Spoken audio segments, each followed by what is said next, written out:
महाराष्ट्र समेत समूचे देश में आगामी लोकसभा चुनाव को लेकर सभी पार्टियों ने कमर कस ली है। सभी राजनीतिक दलों के तमाम बड़े नेता चुनाव प्रचार में जुटे हुए हैं। वहीं महाराष्ट्र में अपनी पार्टी के वर्चस्व को बचाने की लड़ाई लड़ रहे शिवसेना यूबीटी के प्रमुख उद्धव ठाकरे भी चुनावी अभियान में जुटे हुए हैं। पिछले कुछ दिनों से लगातार वे महाराष्ट्र का दौरा कर रहे हैं, जनसभाओं को संबोधित कर रहे हैं और लोगों को अपने साथ जोड़ने का प्रयास कर रहे हैं। बीते दिनों उन्होंने एक जनसभा को संबोधित करते हुए जहां एक और लोगों को कोरोना काल की याद दिलाई, तो वहीं दूसरी ओर उन्होंने महाराष्ट्र की शिंदे सरकार और केंद्र की मोदी सरकार पर जमकर हमला बोला। उद्धव ठाकरे ने कहा कि चुनावी समर में उतरने से पहले वे अपने परिवार से मिलने के लिए आए हैं। उन्होंने कहा कि कोरोना काल में एक संकल्प लिया था, मेरा परिवार मेरी जिम्मेदारी, और अब उसी जिम्मेदारी को पूरा करना है। उद्धव ठाकरे ने कहा कि कोरोना काल में अपनी जिम्मेदारी निभाई। उन्होंने प्रधानमंत्री नरेंद्र मोदी पर तंज कसते हुए कहा कि पीएम कहते हैं कि मेरा देश मेरा परिवार, लेकिन जिम्मेदारी कौन लेगा।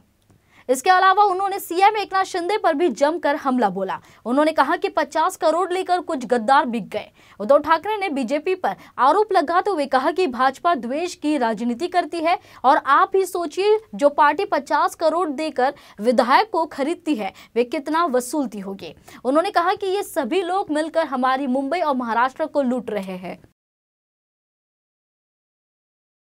माझे कुटुंब माझी जबाबदारी। आता कुटुंब माझं आहे, जशी कोरोना काळामध्ये मी माझ्या कुटुंबाची जबाबदारी घेतली होती, तशीच ही जी काही हुकुमशाही येऊ घातलेली आहे त्या हुकुमशाही करण्यासाठी सुद्धा मी माझ्या कुटुंबा मेरा परिवार तो ठीक है, जैसे मैं कह रहा हूं कि मेरा परिवार मेरी जिम्मेदारी, वैसे आप कहो ना कभी एक बार तो। कारण निवडणुका आल्यानंतर देश हा माझा परिवार आणि निवडणूक जिंकल्यानंतर फक्त यांचे मित्र म्हणजे यांचा परिवार।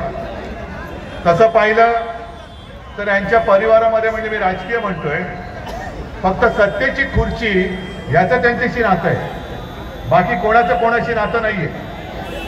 आता जी काय भारतीय जनता पक्ष, त्याला म्हणणं मला जरा अवघड जाते, कारण तो जो काही पक्ष होता तो वेगळा होता, वेगळ्या संस्कारातला पक्ष होता, वेगळ्या एका चालीरीतीचा होता। अगदी नीरव सुद्धा आपल्यामध्ये आलाय। नीरव तुमचे जे पिताश्री होते राम बारोटजी, एक सज्जन सभ्य माणूस, ती एक परंपरा वेगळी होती। तेव्हा आपण भारतीय जनता पक्षाबरोबर होतो, पण ज्या वेळेला हा भारतीय जनता पक्षाचा तेव्हा मी त्यांची संगत सोडून दिली। आणि आता सुद्धा इथे जे कोणी दिव्य प्राणी आहेत त्यांची भाषा काय आहे हे तुम्हाला माहिती आहे, तुम्ही ऐकताय।